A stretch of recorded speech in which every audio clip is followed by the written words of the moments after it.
banyak mineral, banyak protein, jadi lebih sehat juga kan. Suka banget sih, karena dia tuh punya rasa yang gurih ya, apalagi baru kalau fresh gitu dia rasanya lebih manis gitu sih. Kalau memungkinkan sih seminggu sekali ya. Maksudnya kalau ketemu udang yang enak. Saya sih paling seminggu 3 kali sih, Kak. Hampir sering, seminggu tuh kadang bisa sekali, sebulan tuh bisa 3 kali atau 4 kali. Biasa sih makannya tauco udang. Saya sukanya sambal udang. Karena dimasakin sama mama saya, digoreng sih. Udang ditepungin sama saus padang, udah itu doang. Kadang bisa tempura atau enggak juga jadi sashimi aja, itu enak banget sih. Tak mengherankan memang jika udang jadi salah satu primadona hidangan laut. Tentu banyak yang setuju bahwa udang punya cita rasa pembangkit selera. Tapi tahukah Anda, bukan hanya rasa, tapi kandungan nutrisi di dalamnya pun tidak main-main. Ya, udang merupakan makanan sumber protein. Ini menjadi sebuah fakta yang telah sohor. Namun, apakah itu saja? Tentu tidak. Udang juga mengandung zat besi, zinc, selenium, antioksidan, dan lemak baik omega 3. Zat gizi ini bermanfaat untuk mendukung tumbuh kembang anak, mencegah anemia, juga meningkatkan kesehatan jantung dan kelenjar tiroid. Nah, kalau seandainya dia dijadikan bagian dari sumber protein, mungkin bisa dikonsumsi beberapa kali seminggu bagian dari protein seseorang gitu. Jadi seseorang akan mendapatkan protein juga mendapatkan omega 3. Nah, sekarang kita melihat tren anak-anak untuk konsumsi ikan kan jauh berkurang ya. Nah, mungkin dengan kehadiran udang yang cenderung rasanya lebih mudah diterima, itu bisa menggantikan bisa mensubstitusi atau menguatkan peran ikan kandungan omega 3 pada ikan yang terdapat juga pada udang tersebut. Popularitas udang di tengah masyarakat itu baru secuplik contoh tingginya kebutuhan terhadap hasil kelautan yang satu ini. Mari kita tarik lebih jauh ke kebutuhan dunia. Dan ternyata permintaan pasar udang secara global menempati peringkat kedua setelah salmon. Peluang pasar itu akan sayang sekali jika tak dibidik serius oleh Indonesia yang notabene punya potensi maritim melimpah. Menurut Kementerian Kelautan dan Perikanan (KKP), Indonesia memasok sekitar 6,9% pasar udang dunia. 6,9% bisa jadi memang belum signifikan. Namun, bagi Indonesia sendiri, angka ini menjadikan udang sebagai komoditas ekspor hasil laut unggulan nomor 1. Dengan negara tujuan utama Amerika Serikat, Jepang, dan Cina. Dalam kurun waktu 3 tahun, pada 2020 hingga 2022, tercatat volume ekspor udang berfluktuasi dengan rata di angka sekitar 244.000 ton. Nilainya mencapai rata-rata 2,1 miliar dolar Amerika Serikat atau sekitar 31,8 triliun rupiah. Dibandingkan dengan jumlah udang yang bisa diekspor, produksi udang di dalam negeri jauh lebih besar. Untuk tahun 2022 misalnya, angka produksi udang tercatat 1,1 juta ton. Percaya diri dengan potensi bahari yang dimiliki, pemerintah Indonesia memasang target produksi udang yang jauh lebih besar pada tahun 2024 mendatang, yakni sebanyak 2 juta ton. Proyek revitalisasi dan percontohan lewat tambak budidaya udang modern merupakan langkah awal yang dilakukan.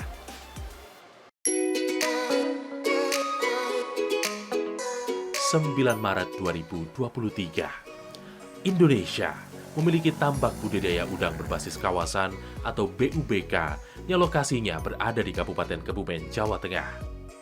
Tidak tanggung-tanggung, BUBK di pesisir pantai selatan ini terhampar di atas lahan seluas 100 hektar. APBN yang dikucurkan untuk biaya pembangunan sebesar 175 miliar rupiah.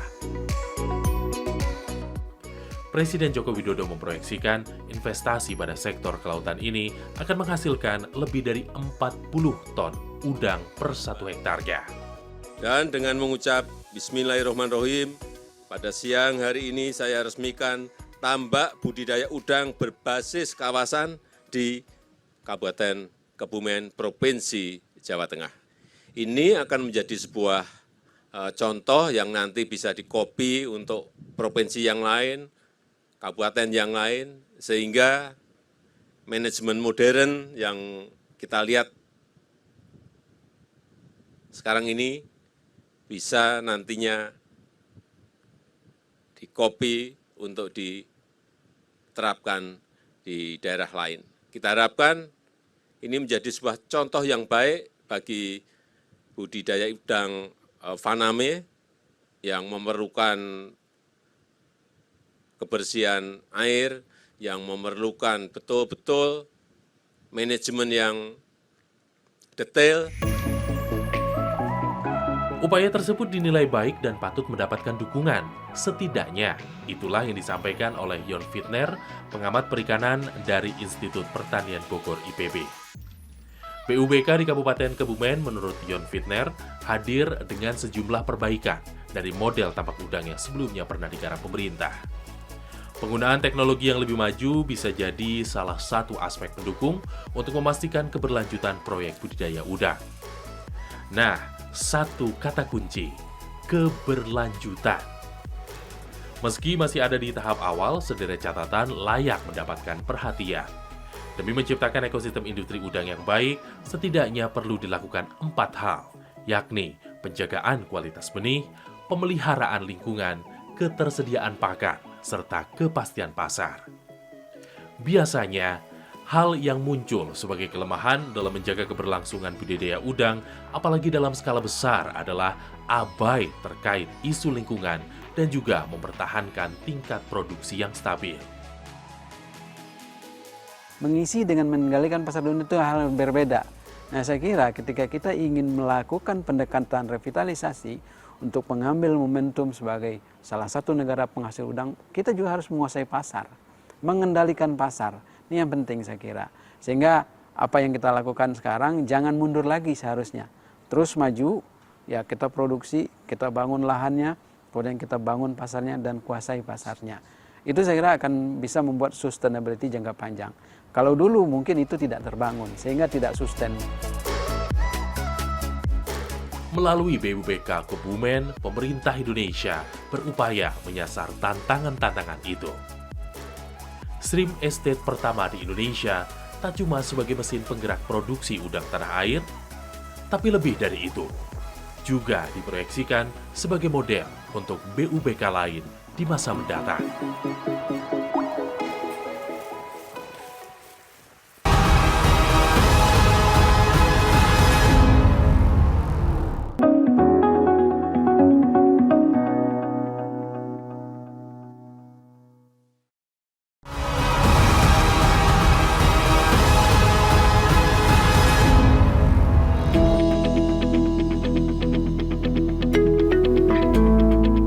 Budidaya udang berbasis kawasan atau BUBK atau yang dikenal pula sebagai Shrimp Estate ini merupakan yang pertama kali ada di Indonesia.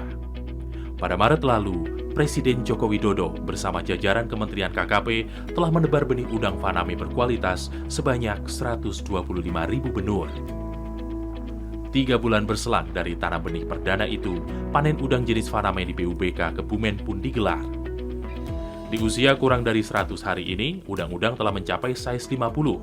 Artinya, dalam setiap timbangan, 1 kilogram ada 50 ekor udang. Ini adalah panen parsial kedua dengan total hasil panen sekira 14 ton atau 20% dari populasi. Pengurangan populasi udang lewat panen parsial adalah salah satu cara untuk mendorong pertumbuhan udang sisanya hingga mencapai ukuran yang lebih besar lagi. Size 40 yang disiapkan untuk panen raya. Dengan begitu, nilai jualnya pun akan semakin meningkat. Tapi kalau hitung-hitungan di sini, best practices-nya 40 ton per hektar per siklus. Kalau setahun itu kan let's say 2 kali saja, maka 80 ton. Ini ada sekitar 60 hektar nih, ya. Kurang lebih saya hitungan tadi kasar itu hampir 400 miliar. Begitu. Ini hanya kawasan begini. Bagaimana nanti kalau ini bisa di copy paste oleh banyak stakeholders. Dalam kerangka proyek Srime State, Kementerian Kelautan dan Perikanan atau KKP nyatanya menyadari betul bahwa hasil produksi bukanlah tujuan tunggal. Ada cita-cita besar untuk membangun kawasan budidaya udang berteknologi modern serta berorientasi pada lingkungan. Dari 100 hektar luasan total yang mencakup 3 desa di area seluas 60 hektar yang sudah digarap itulah, KKP mengklaim telah menerapkan CBIB atau cara budidaya ikan yang baik, atau istilah lainnya, Good Aquaculture Practices. Salah satu syarat terlaksananya CBIB yaitu keberadaan instalasi pengolahan limbah atau IPAL. Prinsipnya sederhana, air laut disedot ke dalam tambak pada kondisi yang baik dan bersih. Maka setelah digunakan untuk pemeliharaan udang, wajib hukumnya berada dalam kondisi yang sama saat air itu dilepas kembali ke laut. Tambak udang yang ada di seluruh Indonesia yang lain, saya jamin belum sampai di level seperti yang sekarang ini. Nah ini terus disempurnakan. Intake-nya misalnya tadi masih sementara, nanti akan dibangun yang permanen oleh Pak Tulus dari Adikarya dan seterusnya. Lalu kemudian air yang masuk ke dalam kolam budidaya ke depan yang sekarang bersih sekali. Jadi kalau Anda lihat di situ ada yang tempat penampungan yang sangat bersih, bawahnya juga kelihatan. Ya seperti itu standar. Jadi dilihatnya bisa bagus. Sebelum membahas IPA lebih jauh, ada baiknya kita tarik untuk membahas yang umum lebih dulu. Konsep pengelolaan tambak di BUBK Kebumen pada dasarnya serupa dengan tambak udang besar lainnya. Awal mulanya, air laut disedot melalui pipa, melewati kolam pengendap pasir untuk ditampung di tandon air utama. Di sana ditanami rumput laut dan disebar ikan bandeng dan nila saline yang fungsinya sebagai indikator kesiapan air sebelum menjadi tempat tumbuh kembang udang. Dari tandon utama, air dialirkan ke tandon klaster dan nantinya disalurkan lagi ke kolam-kolam di tiap klaster. Ada total 16 klaster. Tiap klaster terdiri dari 8 sampai 10 petak yang masing-masing berukuran 1.600 meter persegi. Dengan sistem ini, diharapkan pengelolaan udang bisa terukur dan efisien.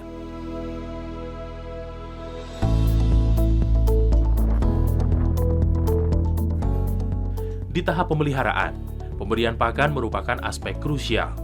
BUBK Kebumen memiliki gudang pakan yang menjadi tempat para pekerja meracik santapan untuk para udang. Pelet pabrikan dicampur dengan bawang putih giling dan zat-zat lain. Pekerja kemudian menakar jumlah pakan yang akan diberikan dengan mengikuti hitungan indeks pakan. Karena itulah, besaran pakan tiap kolam bersifat tentatif, menyesuaikan kebutuhan masing-masing. Penebaran pakan diprogram 5 kali dalam sehari, yaitu pukul 7 pagi, 11 siang, 3 sore, 7 malam, dan 11 malam.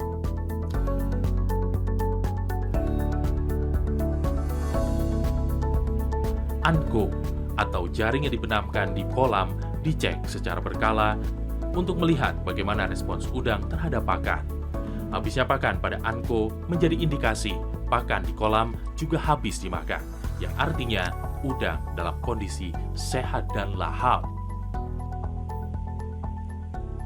Kita mengandalkan bakteri baik, jenis-jenis vulgaris, ada lactobacillus, ada bacillus, dan seperti itu. Kita mixkan di sana seperti itu.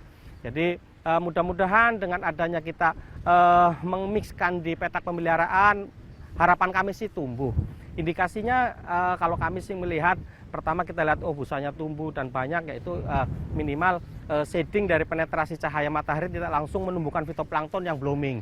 Masalahnya begini, kalau saya lihat dengan bloomingnya fitoplankton, biasanya khususnya wilayah selatan, kan saya lihat itu akan mempengaruhi terhadap respon pakan juga berpengaruh di sana. Proses pemeliharaan itu berjalan beriringan dengan penjagaan kualitas air. Kolam dibersihkan secara rutin, kotoran dan sampah sisa pakan disedot dengan selang untuk dialirkan ke kolam IPAL cluster. Terdapat masing-masing 1 IPAL sementara untuk 2 cluster. Pengendapan kotoran diproses di IPAL cluster ini. Air yang telah bersih kemudian disalurkan ke IPAL utama. Nah, di IPAL utama inilah dapat dilihat kualitas air limbah. Sebagai indikator, digunakan biofilter berupa rumput laut jenis Gracilaria. Jika rumput laut bisa hidup di ipal utama, maka air limbah telah aman dikembalikan ke laut.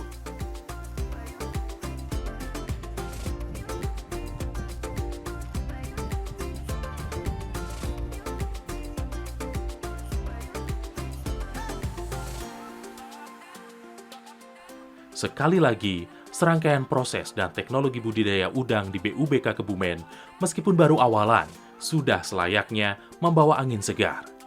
Target produksi 2 juta ton terus dikejar, menciptakan industri udang dalam negeri berkelanjutan juga jadi tujuan. Proyek sebesar Stream Estate tak bisa dihindari jadi magnet peluang kerja bagi masyarakat setempat.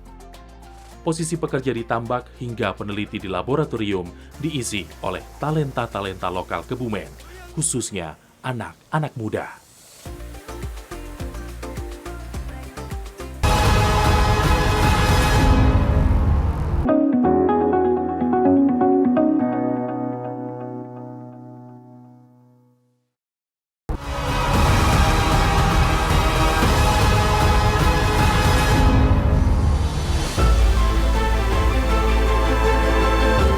Sudah sepantasnya budidaya udang berbasis kawasan di Kebumen ini membawa banyak manfaat untuk berbagai pihak, tak terkecuali bagi masyarakat itu sendiri. Ya, tentu akan terasa tak adil memang jika proyek ratusan miliar Stream Estate tidak memberi manfaat pada masyarakat. Tapi untungnya, pemerintah memikirkan aspek sosial ekonomi BUBK Kebumen sejak awal.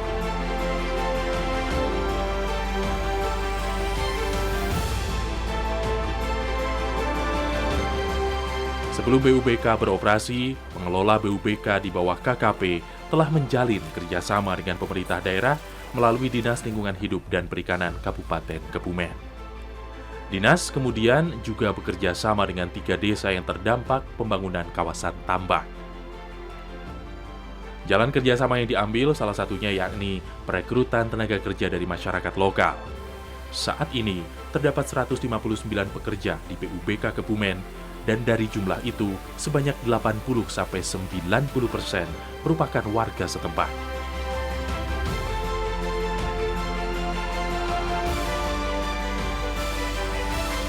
Padahal kalau ingin memaksakan, bisa saja pekerjaan menebar pakan udang dilakukan dengan bantuan mesin otomatis.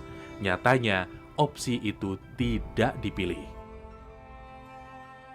Contoh kalau saat ini di feeder ini kita punya 1 kolam, itu 2 kolam dipelihara atau dijaga oleh 1 orang tenaga kerja. Nah, kalau kita menggunakan automatic feeder ini bisa jadi 4 kolam mungkin 1 orang gitu, sehingga jumlah tenaga kerja yang terserap menjadi lebih sedikit. Itu salah satunya menggunakan automatic feeder. Kemudian yang kedua, ketika panen. Nah, ketika panen kita memilih untuk mengambil tenaga kerja yang mengangkut hasil panennya itu ke tempat bangsal panen, daripada kita menggunakan alat yang kalau kita taruh dia tinggal jalan sendiri, mungkin seperti conveyor lah kalau di bandara-bandara ya, itu tinggal ditaruh di jalan sendiri. Itu mungkin salah satu teknologi, beberapa teknologi yang kita lebih baik kita singkirkan dulu untuk menyerap bagaimana tenaga kerja ini bisa lebih banyak. Itu sih. Penyerapan tenaga kerja terlihat sebagai dampak paling nyata dari pembangunan proyek BUBK, terlebih di tengah fakta bahwa Kebumen menjadi kabupaten dengan angka kemiskinan tertinggi di Jawa Tengah. BUBK juga menjadi lokasi kajian studi bagi institusi dan pemerintah daerah lain. Secara tidak langsung membuka kesempatan ekonomi lebih besar bagi usaha penginapan, restoran, warung, dan UMKM. Inilah efek bola salju atau multiplier effect yang ditimbulkan. Belum lagi perputaran uang dari dalam BUBK itu sendiri. Pemerintah Kabupaten Kebumen mencatat pertumbuhan ekonomi setelah adanya BUBK meningkat di angka 5,79%. Terpaut jauh dari sebelum operasional BUBK, yakni hanya di angka 3,9%. Yang jelas, kalau kita berhitung secara keekonomian untuk gaji karyawan kita di BUBK ini per bulan itu sekitar 300 juta. Kita anggap 300 juta itu berputar ekonomi di Kebumen ini. Mungkin kalau 300 kali 12 bulan ya bisa 3 miliar lebih lah untuk yang berputar di Kebumen secara keekonomian. Nah, yang selanjutnya kita sedang komunikasi dengan Pemda Kabupaten Kebumen untuk bagaimana dari Pemda ini juga ada mendapatkan PAD.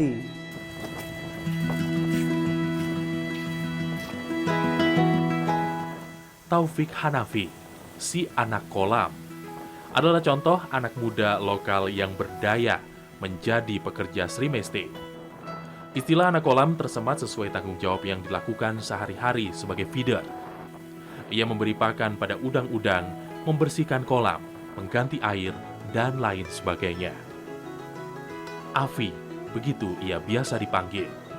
Bekerja di BUBK berkat rekrutmen yang dibuka di desanya. Pemuda 21 tahun yang sebelumnya mengurus ternak itu tertarik menjadi pekerja tambak dengan alasan lokasinya yang dekat dengan rumah. Saya terutama dan juga warga sekitar sini sangat mendukung adanya BUBK ini, Mbak. Karena satu, bisa menyerap lapangan pekerjaan. Kedua, juga kayak dekat dengan rumah untuk kerjanya sendiri. Dan tiga, ya kita bisa mencari ilmu sebanyak-banyaknya di tentang pemeliharaan udang, Mbak, di BUBK ini.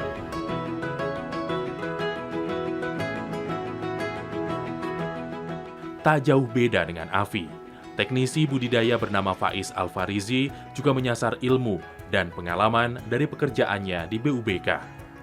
Ia bertugas mengontrol pakan dan mengontrol proses budidaya udang secara langsung dengan mengandalkan visual kolam. Saya bekerja di BUBK ini merupakan suatu kebanggaan, yaitu yang pertama dekat dengan rumah, kemudian juga bisa mengembangkan minat atau passion saya terutama di aquaculture udang faname. Kisah Angel lain lagi. Bermodalkan ilmu sebagai sarjana teknologi pengolahan sumber daya perairan dari Sekolah Tinggi Perikanan Jakarta dan sempat bekerja sebagai staf admin pada perusahaan ekspor-impor udang di Tangerang, Angel memilih kembali ke kampung halaman di Kebumen. Undangan bekerja di Shrimp Estate dari dinas tempat ia manfaatkan untuk bisa bekerja dekat dengan rumah. Kebetulan orang tua saya juga menginformasikan terkait berita itu. Terus setelah saya berbincang sama orang tua saya, kayak di rumah saja biar dekat sama orang tua gitu. Ya, saya akhirnya mendaftar di BUBK ini. Kita melakukan pengujian kualitas air mulai dari klaster 1 sampai klaster 8 yang diuji untuk menghasilkan data harian.